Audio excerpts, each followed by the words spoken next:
আমার সাথে যারাই চিট করেছে আজ অব্দি তারা আমার লাইফে টিকতে পারে নাই।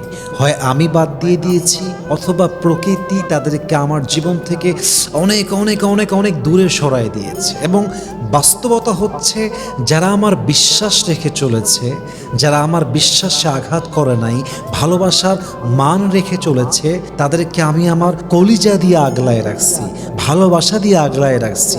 এবং তাদের ব্যাপারে আল্লাহ আমার হৃদয় একটা পবিত্র অনুভূতি দিয়েছেন, একটা পিওর ফিলিংস দিয়েছেন।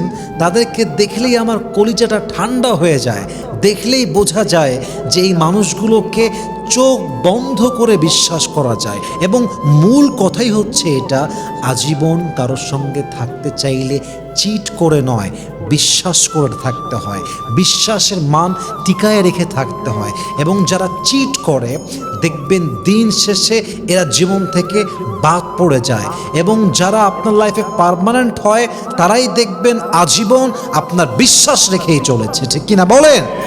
অতএব একসঙ্গে থাকলেই প্রিয় হওয়া যায় না, একসঙ্গে থাকলেই ভালোবাসার মানুষ হওয়া যায় না, বরং ভালোবাসার মানুষ সেই হয় যে বিশ্বাস রেখে চলে, যে চরিত্র রেখে চলে, যে ভরসার মান রেখে চলে, ঠিক কিনা?